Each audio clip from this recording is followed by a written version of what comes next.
लोकप्रिय असा उत्सव आहे। द्रमुक पक्षानं सातत्यानं सनातन धर्माचा अवमान केलाय।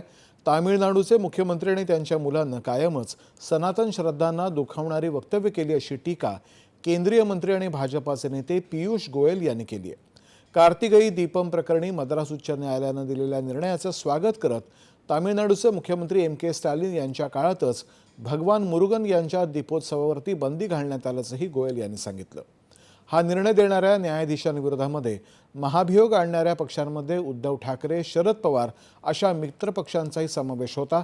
हे सर्वच हिंदुत्वाच्या विरोधात आहेत असं गोयल म्हणाले।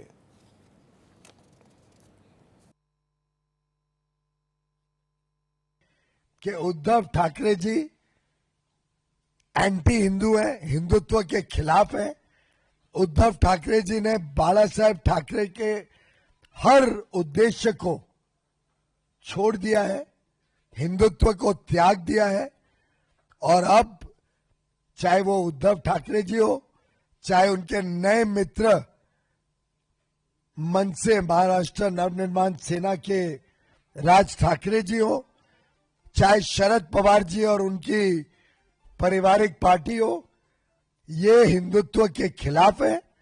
और महाराष्ट्र की जनता जो छत्रपति शिवाजी से प्रेरणा लेती है, जो संभाजी महाराज के दिखाए हुए हिंदुत्व के प्रति श्रद्धा और आस्था रखती है, वो कदापि उद्धव ठाकरे, राज ठाकरे, शरद पवार, सुप्रिया सुले जैसे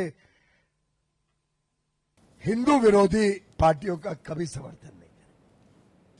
हिंदू परंपरांना विरोध करून देशामध्ये तुष्टीकरणाचं राजकारण करण्याचा या पक्षांचा प्रयत्न आहे। मात्र मतपेढीसाठी असं राजकारण जनता मान्य करणार नाही असंही गोयल यांनी सांगितलं। दीप लावणं ही इथली प्राचीन परंपरा आहे हे न्यायालयानं म्हटलंय। न्यायालयाच्या या निर्णयामुळे हिंदू धर्माच्या श्रद्धा आणि परंपरांचा विजय झाला आहे असंही गोयल यांनी सांगितलं।